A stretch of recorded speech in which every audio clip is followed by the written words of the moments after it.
About 5 days ago, I got a phone call from Keith Still, our choir director here, our choral man. He and his lovely wife were hit with the disabling flu that's going through the community, and I'm on the substitute teacher list, so I said, sure, I'll cover for you. We're trying to get mom and dad healthy before the birth of their next child in 2 days. She was, thank goodness, Mama was 3 days late, so we got mom and dad healthy because the baby's not going to have an immune system. Evan Riley Still was born 2 days ago, 8 pounds, 2 ounces, our newest San Jacinto Tiger. And Steve will be back to work tomorrow. But unfortunately, he's got, mama's laying down, baby's crying, and that's number 3 in a family of 3 children. So I get stuck with the vocal awards. Sorry about that.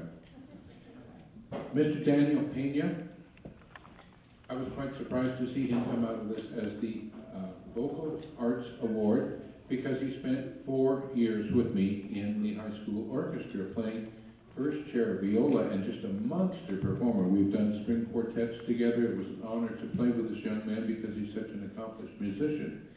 But he spent also 2 years with Keith Still in the vocal music department, where he set new records for jumping from beginning ensemble up to the advanced, and just outshining everyone with his vocal ability, which completely surprised me.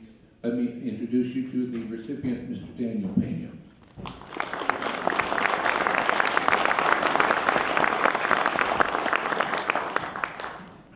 Good evening, everyone.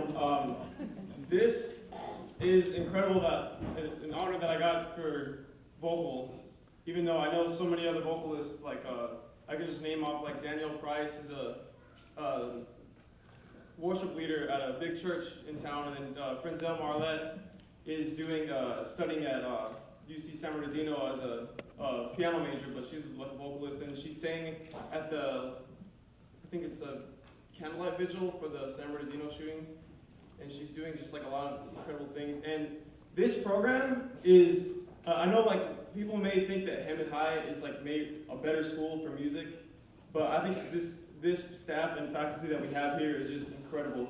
With I'm a violist and a violin player. I play viola and violin like all over the valley and stuff, and just all around Southern California.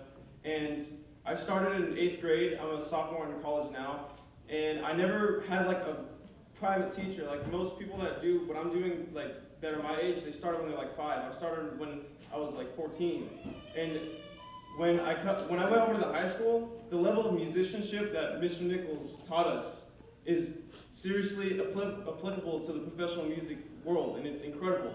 Like the kind of skills I learned in Mr. Nichols' orchestra are directly used in real life, and it works amazingly. And just thank you for that, Maestro. My pleasure. Thank you. And Keith Still, the amount of harmony that I was exposed to in his ensembles really is what just solidified my passion for music. I was always going to be a musician. I knew that from the start when I was a kid by myself playing piano and all that stuff. But just the amount of harmony and the level of intricacy of harmony is what really set my passion for music off. And also, Mrs. Z, I was in your theater program. I did one play with you. And also Mrs. Z's, sorry for that. I'm just really emotional. Mrs. Z's theater program. I've done professional theater not as an actor, as a pit musician.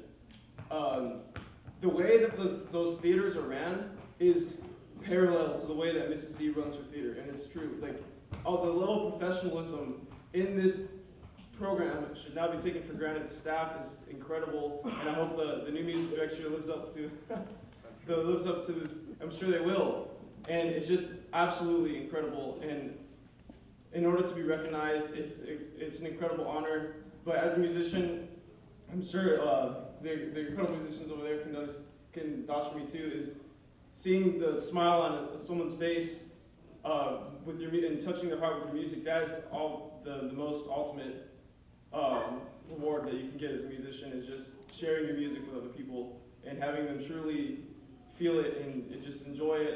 Yesterday I played at a retirement apartment complex doing fiddle music for St. Patrick's Day, and there was this really old man, maybe like 90, I think he was. He was from Germany. He came up to me after when I was playing, I kind of made eye contact with him, and he just had like such the most genuine smile. And afterwards, he came up and said, like, they used to do what you do back in Germany, and maybe he thought about his childhood a long time ago, like when he was hearing a violinist. And for me to be able to take him back to that time, it's just an honor that just can't be paralleled. So thank you so much for this award. Have an incredible evening. Thank you so much.